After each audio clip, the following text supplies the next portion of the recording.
অর্থ ও বাণিজ্য সংবাদের প্রিয় শ্রোতাবিন্দু, গত বছর এই সময়ে জাতির কাঙ্ক্ষিত যে দুর্ভোগ ছিল, বিগত 17 বছর ফ্যাসিস্ট সরকার এদেশের মানুষের উপর জোর জুলুম নির্যাতন চালিয়ে আয়নাঘর সৃষ্টি করে দেশকে যেভাবে অন্ধকার যুগে নিয়ে গিয়েছিল, তার থেকে পরিত্রাণের লক্ষ্যে প্রথম একদল তরুণ ছাত্র, যাদের রক্তে ছিল টকবগে আগুনের ন্যায় রশ্মি, সেখান থেকে তারা শুরু করেছিল এক দফা।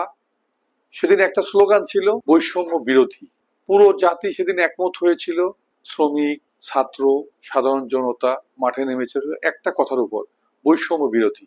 সেদিন সবারই একটাই স্বপ্ন ছিল এবং বাস্তবায়ন হয়েছিল যে আজকে বুঝি এই বাংলাদেশের মাটি থেকে বৈষম্য নামক শব্দটি মুছে যাবে এবং সমস্ত কার্যক্রমে সমতা ফেরত আসবে। 1 বছর পরে আমরা কি সেই বৈষম্য দেখতে পেরেছি? এটি জাতির কোশ্চেন, এবং এই কোশ্চেন নিয়েই জাতি ফিরে যাচ্ছে যে সকল বৈষম্য দূর হোক এবং সমতা ফিরে আসুক। আমরা এর মধ্যে দেখলাম এই জাতিকে মুক্ত করার লক্ষ্যে, শাসন ব্যবস্থা ভালো করার লক্ষ্যে বিভিন্ন কমিশন গঠন করা হয়েছে।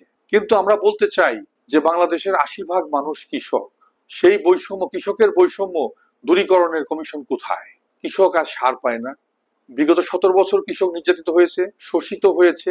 আজকেই শোষণ কি শেষ হয়েছে? কৃষকের নির্যাতন কি শেষ হয়েছে? কৃষক কি বৈষম্য থেকে বেড়ে সমতায় এসেছে?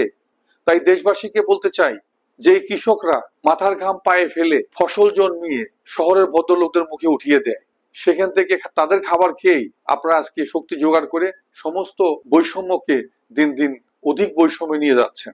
যে বৈষম্য থেকে সমতা আসার কথা ছিল, কোথাও কি এসেছে সেই সমতা?